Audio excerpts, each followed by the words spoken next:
Hello my dear students, कैसे हैं आप लोग।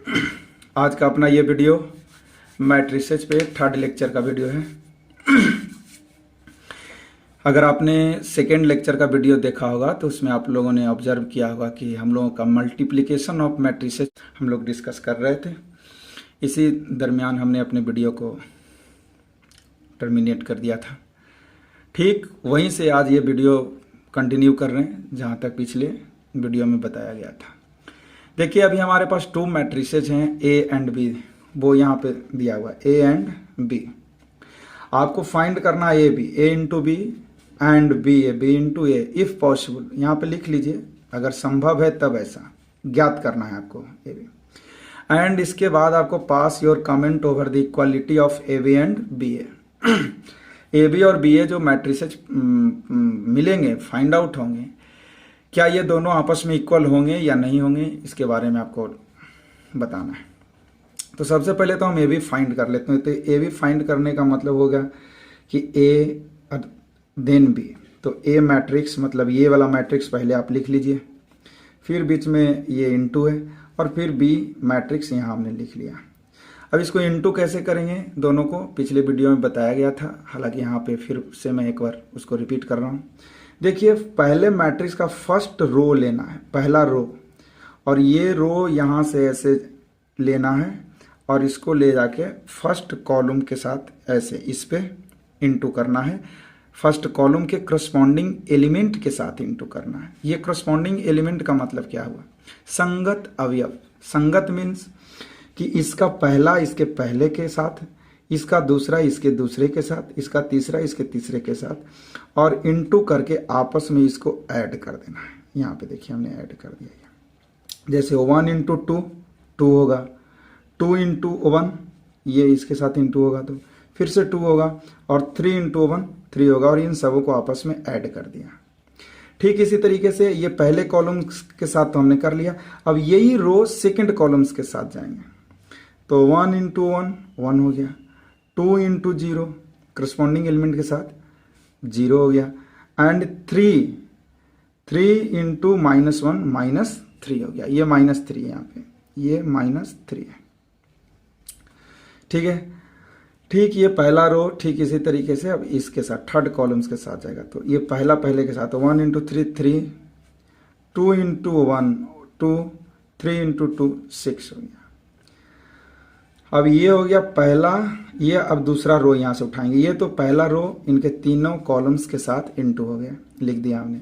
अब यही सेम प्रोसेस सेकेंड रो को यहाँ से पिकअप करना है और करना है ऐसे कि ये पहला पहले के साथ 0, 1 के साथ 1 और 2 के साथ 2, और इन तीनों को आपस में ऐड कर देना। फिर 0 यहाँ से 1 के साथ, फिर 1 0 के साथ, फिर 2 -1 के साथ, और इनको आपस में ऐड कर देना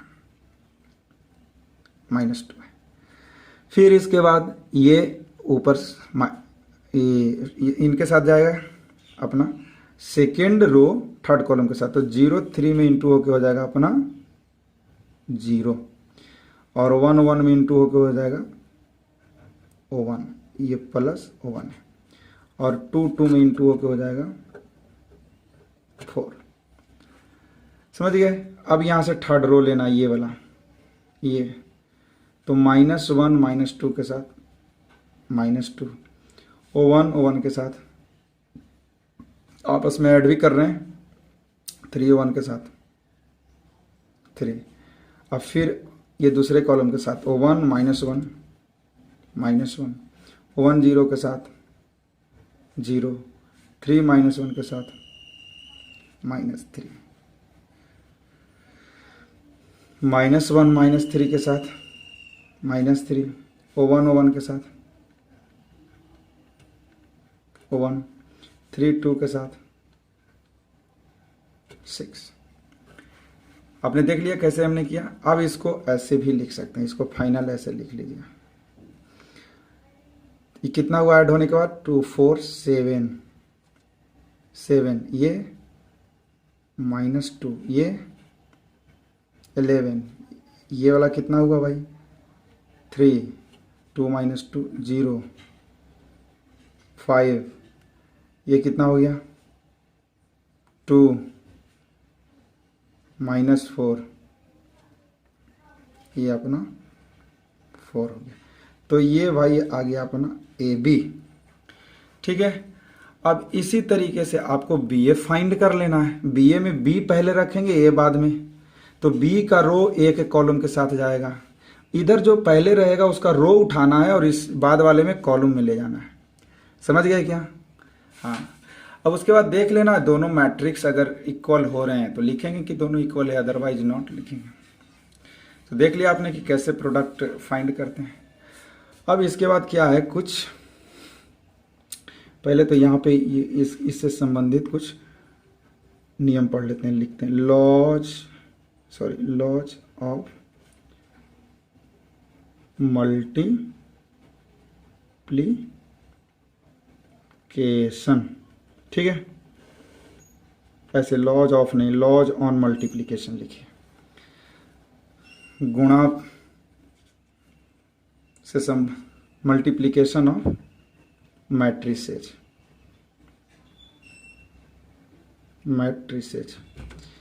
अभिहुओं के गुणनफल पे कुछ नियम पढ़ना है। जैसे पहला तो ये है, क्या है भाई, कि multiplication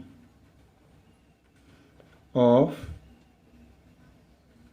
matrices is not commutative in general. नहीं समझ में आया ना? इसमें लिखा गया कि मैट्रिक्स का जो मल्टीप्लिकेशन है मैट्रिसेस का, मतलब दो अवयव को अगर इनटू करेंगे तो जनरली वो कम्यूटेटिव नहीं होते हैं, क्रम विनिमय नहीं होते हैं। हिंदी में इसको ऐसे लिख लीजिए, अवयवों का गुणनफल क्रम विनिमय नहीं होता है। सामान्य तौर पर क्रम विनिमय नहीं होता, मतलब उसमें ऑर्डर का विनिमय नहीं कर सकते हैं। ऐसे जैसे आप बचपन में सीखते होंगे कि 2 × 3 को हम चाहें तो 3 × 2 लिख सकते हैं। ये क्रम विनिमय हो रहा है, मतलब जो 2 पहले था उसको हम बाद में लिख सकते हैं और बाद वाले को पहले लिख सकते हैं। क्रम को हम बदल सकते हैं।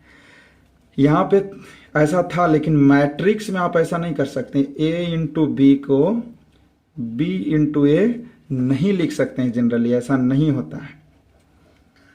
कभी कभी होगा, वो एक कोई पर्टिकुलर केस होगा, वो अलग बात है, लेकिन जनरली ऐसा नहीं होता, ये बात याद रखना है। ठीक है, हाँ। दूसरा ये कि multiplication of matrices is associative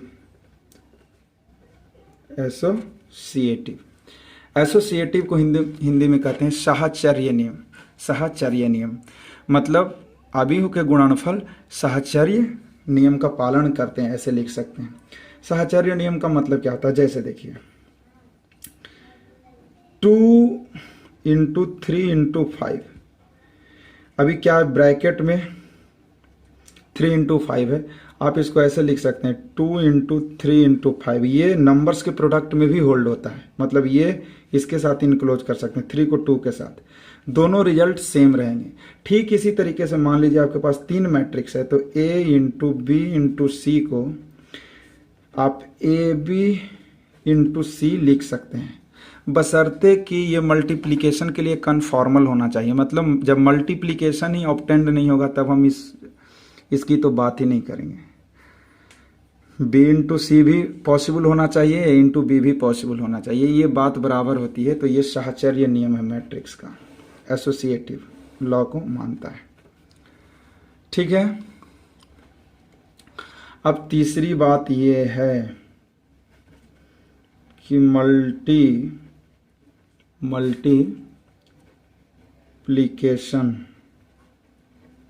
multiplication of matrices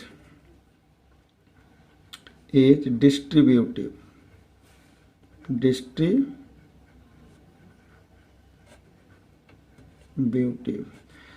distributive means बंटन नियम, बांटने वाला नियम, डिस्ट्रीब्यूट करना, या तो इसको कह लीजिए वितरण नियम।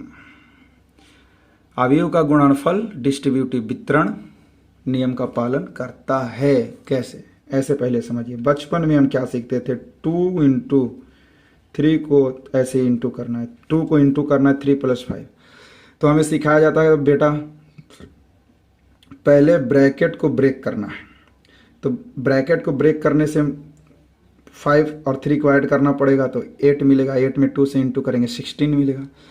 लेकिन वितरण नियम कहता है, डिस्ट्रीब्यूटिव लॉ कहता है कि आप ऐसा भी कर सकते हैं, 2 को 3 के साथ इंटू कीजिए और 2 को 5 के साथ इंटू कीजिए और तब ऐड कर दीजिए, बांट दीजिए। इस 2 को दोनों के साथ, दोनों का जो हिस्सा है, जो शेयर है, दोनों को दे दीजिए। तो 2 इंटू 3 और 2 इंटू 5 भी आप लिख सकते हैं, या ऐसे 2 इंटू एक्स प्लस वाई है तो आप इसको ऐसे भी कर सकते हैं, 2 into X plus 2 into Y कर सकते हैं।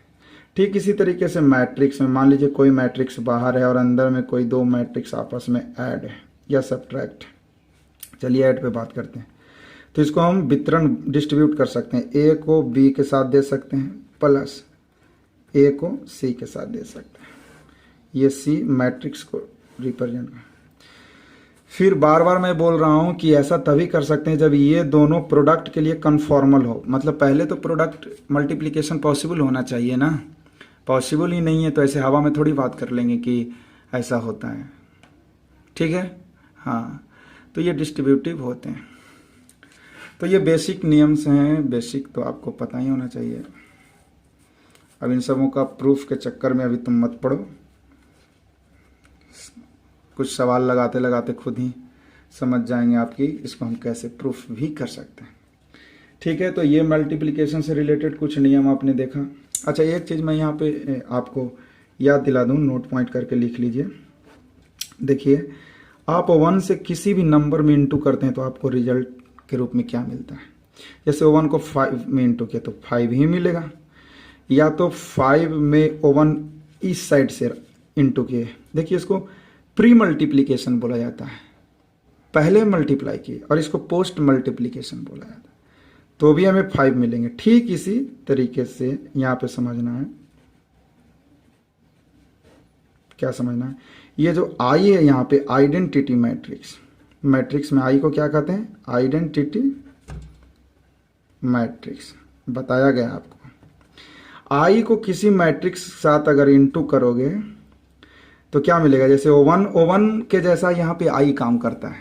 मैट्रिक्स में यूनिटी के रूप में कौन काम कर रहा है, आई, आइडेंटिटी मैट्रिक्स। तो आई किसी के भी साथ इंटू होगा तो उसको एल्टर नहीं करेगा, वो सीधा ए ही प्राप्त होगा, या तो आई पोस्ट मल्टीप्लिकेशन हो या आई प्री मल्टीप्लिकेशन हो। तो आपको इसका नॉलेज भी होना चाहिए कि आई अगर किसी मैट्रिक्स में लेफ्ट साइड से इंटू हो रहा है तो भी मैट्रिक्स जो था वही रहेगा, या राइट साइड से इंटू हो रहा है तो भी मैट्रिक्स जो था वही रहेगा। समझ गए क्या? हाँ, तो अब नेक्स्ट हम नेक्स्ट देख लेते हैं क्या। हाँ, नेक्स्ट अपना क्या है,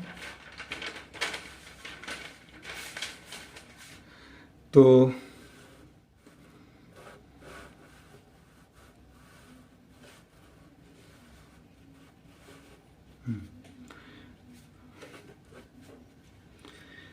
अभी आपने देखा क्या कि मल्टीप्लिकेशन से संबंधित कुछ बातें तो आपने देख ही लिया। अब एक दो हम लोग क्या करते हैं, प्रॉब्लम मैट्रिक्स से रिलेटेड करते हैं। जैसे पहली बात, if A is a matrix जिसके एंट्रीज कैसे हैं ए आई जे, और इसका हम कर लेते हैं क्या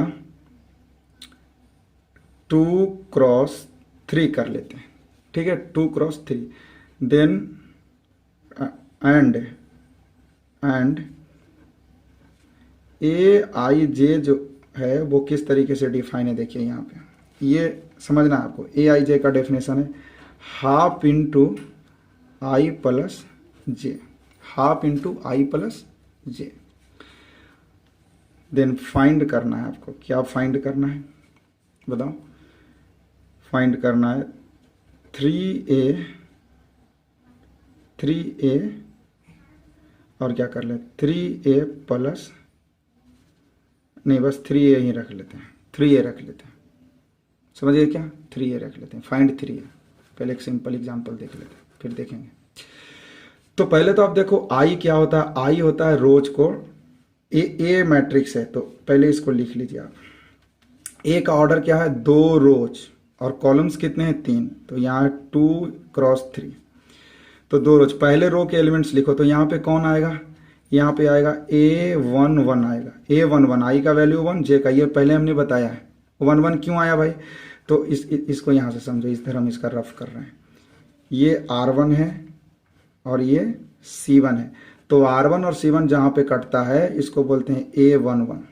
ठीक इसी तरीके से ये C2 है, अब इसको क्या बोलेंगे आप बताओ, ये R1 और C2 कटा है तो पहले रो को लिखना है O1 और ये 2, O1 2 लिखेंगे तो ये कितना हो जाएगा O1 2, फिर ये कितना हो जाएगा कॉलम में O1 3 तक ही कॉलम जाना है।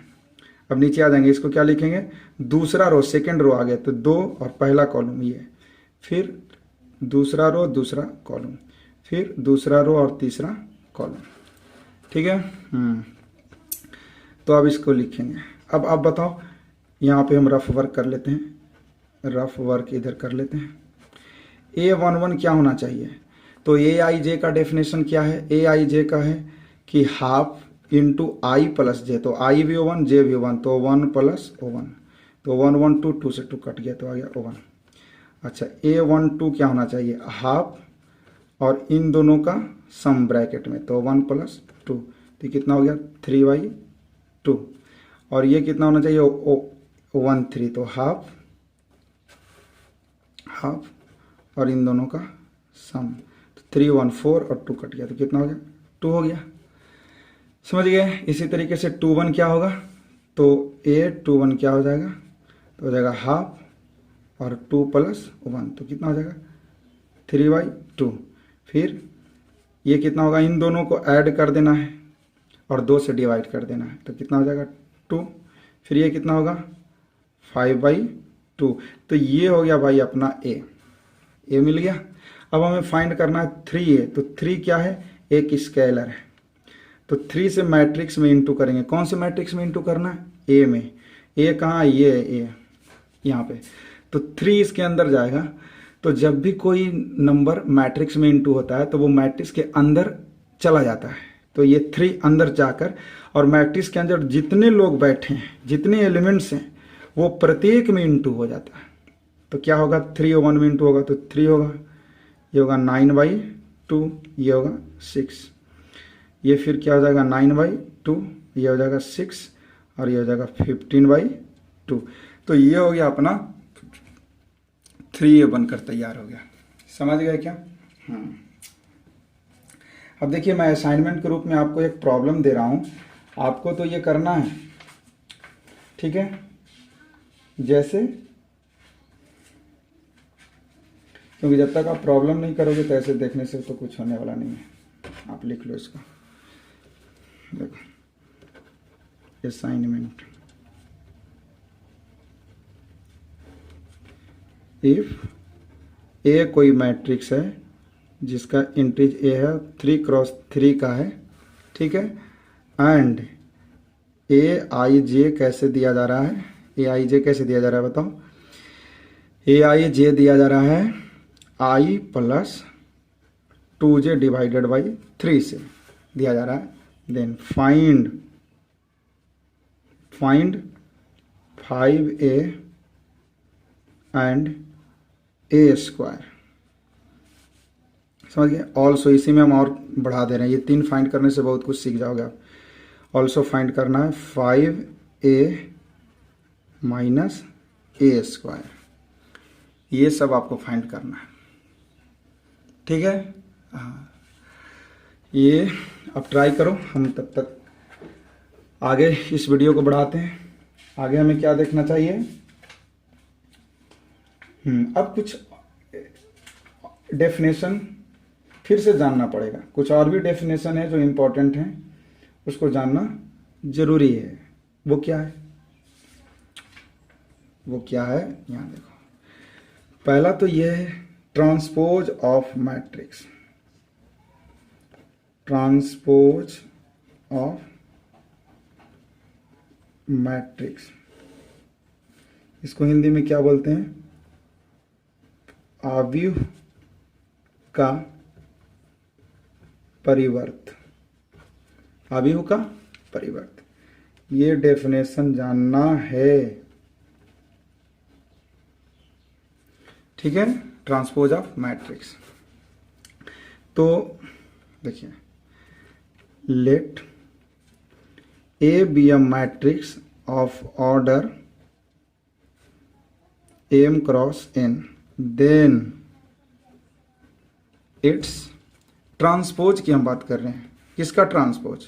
ए की, इस transpose is again a matrix of order n cross m and given by AJI n cross m। A transpose को ए के ऊपर टी लगा के व्यक्त करते हैं। डेफिनेशन तो नहीं समझ में आया होगा, कोई बात नहीं। हमने लिखा कि ये कोई मैट्रिक्स है जिसके ऑर्डर है m क्रॉस n, तो इसके ट्रांसपोज भी एक मैट्रिक्स होता है जिसका ऑर्डर हो जाता है n क्रॉस m।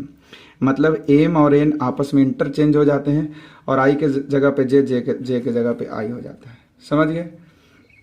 नहीं समझे, हमें पता है, कोई बात नहीं, अभी एग्जाम्पल से तुरंत दुरुस्त हो जाओगे कैसे समझना है। जैसे a कोई मैट्रिक्स ले लिए, ठीक है। अब इसको हमने ले लिया ABC DEF। अब इसका ऑर्डर क्या है? 2 क्रॉस 3 है या नहीं है? अरे 2 रोज 3 कॉलम्स हैं, दिख रहा है? हाँ। अब इसके ट्रांसपोज अगर आप लोगे तो A का ट्रांसपोज कुछ लोग A के ऊपर T और कुछ लोग A के ऊपर डैश लगा के व्यक्त करते हैं, कुछ लोग C भी लगाते हैं, लेकिन ये दोनों ज़्यादा फेमस है, ठीक है। तो कैसे लिखेंगे ये देखो। अभी इसका ऑर्डर क्या बनेगा? इसका ऑर्डर बनेगा, ये 3 2 आपस में इंटरचेंज होंगे, 3 क्रॉस 2 बनेगा। और फाइंड कैसे करते हैं? ये जो पहला रो है इसका कान पकड़ो, यहाँ से कान पकड़ लिए ऐसे ABC को, और इसको घुमा के ऐसे रख दो दूसरे वाले में, तो ये घूम जाएगा। कहने का मतलब फर्स्ट रो फर्स्ट कॉलम बन जाएगा, सेकंड रो सेकंड कॉलम बन जाएगा, तो ये हो जाएगा ABC, और ये घूमेगा तो क्या बनेगा? DEF, ये सेकंड रो, इसका सेकंड कॉलम बन गया। अब देखो इसमें कितने कॉलम हैं? 2 कॉलम, और रो कितने हैं?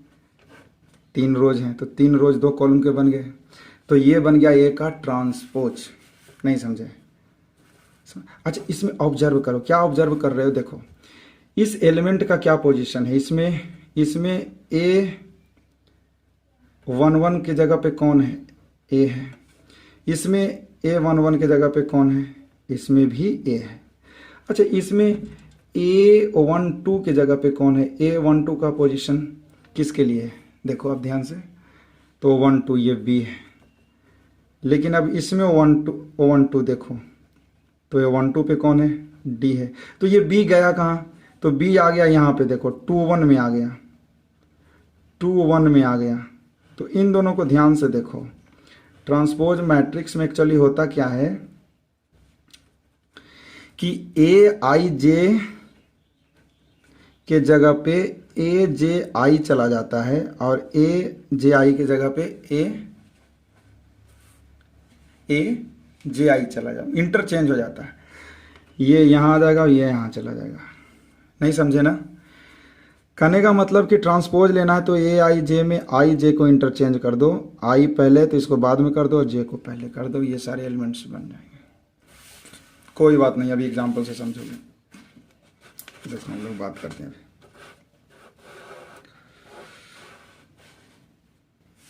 कैसे, क्या अभी इसमें हम देखने वाले हैं। देखो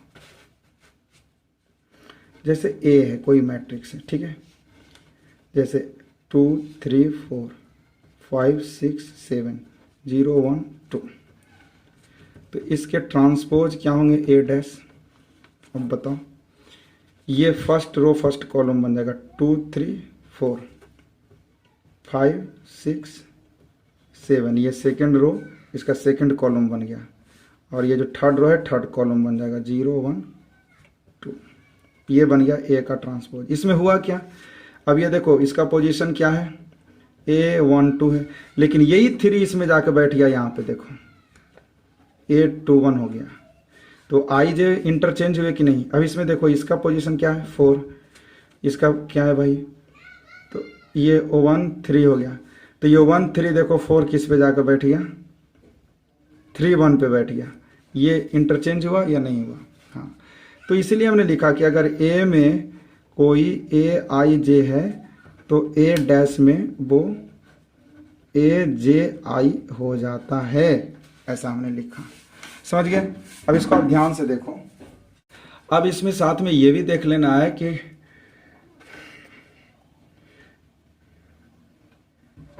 इसके कुछ लॉज भी देख लेना है। क्या देखना है, देखो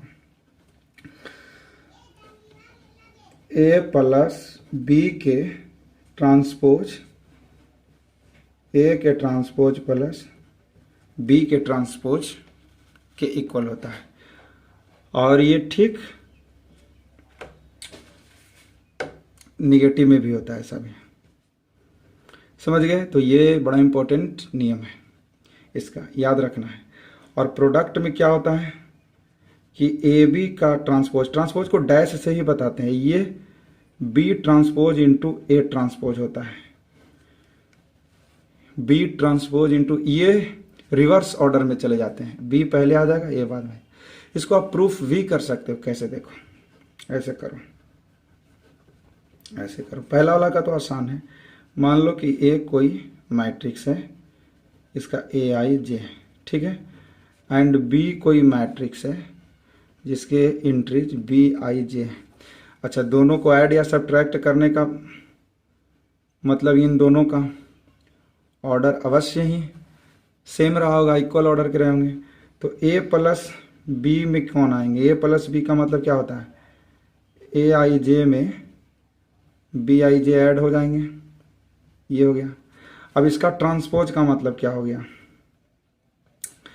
अच्छा, अब साथ ही साथ ऐसा भी कर लेते हैं कि ए का ट्रांसपोज क्या होगा भाई, तो ये होगा जे आई, और बी का ट्रांसपोज क्या होगा, बी जे आई, बी जे आई, आई जे इंटरचेंज हो गए। अब इसमें क्या हो गया कि ए प्लस बी के ट्रांसपोज, तो फिर इसमें भी अच्छा ए प्लस, इसको आप चाहो तो इन दोनों को एक नया सी आई जे भी मान सकते हो, तो इसमें क्या हो जाएगा सी जे आई हो जाएगा। लेकिन सी जे आई का मतलब हो गया कि ए जे आई प्लस बी जे आई हो गया। तो इस तरीके से आपने क्या देखा, अगर यहाँ पे माइनस रखेंगे तो ये यहाँ पे माइनस होता चला जाएगा। तो अभी इसको आप क्या लिख सकते हो, ये तो दो नंबर्स का सम है। अब इधर से देख लो, A transpose plus B transpose का मीनिंग क्या है, A transpose plus B transpose का मीनिंग, इन दोनों को ऐड करेंगे तो क्या होगा,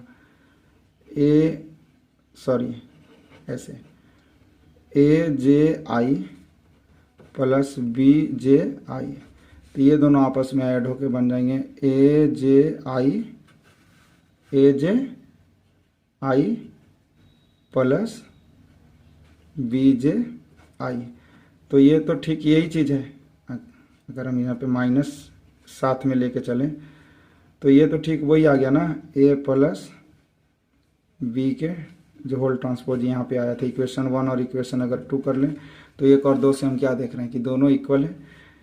तो आपको ये याद रखना होगा कि ए प्लस बी का ट्रांसपोज ए के ट्रांसपोज प्लस बी के ट्रांसपोज के इक्वल होता है। समझ गए। अब प्रोडक्ट का रिवर्स ऑर्डर का जो है वो कैसे करेंगे, ये सवाल है अपने पास। तो वो हम आगे चल के उसको प्रूफ कर लेंगे। अभी जो आप समझ सकते हो, क्योंकि बेसिक चल रहा है, तो बेसिक में अगर थोड़ा सा टेक्निकल लाएंगे बीच में तो आप कंफ्यूज हो सकते हो। ऐसे एग्जाम्पल लेके भी उसको प्रूफ कर सकते हो। पहले तो देख लेते हैं, अभी बहुत सा थ्योरम से इस पर प्रूफ करेंगे। ठीक है, तो ये ट्रांसपोज संबंधित अब बातें समझे। अब बात आती है, ये याद रखना है, in general A does not equal to A transpose. ठीक है, कोई मैट्रिक्स ए अपने ट्रांसपोज के इक्वल हमेशा नहीं हो सकता है, कभी हो भी सकता है वो पर्टिकुलर केसों में। फिर दूसरी बात कि अगर कोई आइडेंटिटी मैट्रिक्स है, आइडेंटिटी का ट्रांसपोज लिया जाए तो क्या होगा, आइडेंटिटी ही आएगा। एग्जाम्पल के रूप से ऐसे इसको समझिए। आइडेंटिटी मैट्रिक्स में क्या होता है, डायगोनल पे 1 1 होता है नहीं होता है। कोई भी स्क्वायर मैट्रिक्स आइडेंटिटी कब होगा, जब उसके डायगोनल पे 1 1 होंगे और बाकी 0 होंगे। अब इस पे अब क्या करना है कि आई का ट्रांसपोज लेंगे। ट्रांसपोज लेने का मतलब है क्या हुआ कि इसके फर्स्ट रो को फर्स्ट कॉलम बना देंगे, सेकंड रो को सेकंड कॉलम बना देंगे। तो ये देखिए फिर से आई ही आपको मिल गया, फिर से ये अपना आई ही मिला हुआ है, तो आई डैश इक्वल टू आई। चलिए आज तो इतना ही लग रहा है, काफ़ी हो गया। वीडियो भी ज़्यादा लंबा नहीं हो पाए, इसका भी ध्यान रखना होता है अपन को। कोई बात नहीं, इसको आगे कंटिन्यू करेंगे। अभी बहुत इंटरेस्टिंग चीज़ें आने वाली हैं इसमें। नेक्स्ट में हम symmetric, skew symmetric, complex conjugate, unitary, Hermitian, skew Hermitian matrices discuss करेंगे। Then inverse of matrix, cofactors वगैरह डिस्कस आगे वाले वीडियो में किया जाता है। देखते हैं, आप कंटिन्यू रहिए हमारे वीडियो के साथ। एक एक करके सारी चीज़ें आपके पास जाएंगी और बेहतरीन प्रॉब्लम्स भी आपको शेयर करेंगे, सॉल्व करने के लिए सॉल्यूशन भी दिया जाएगा। Thank you.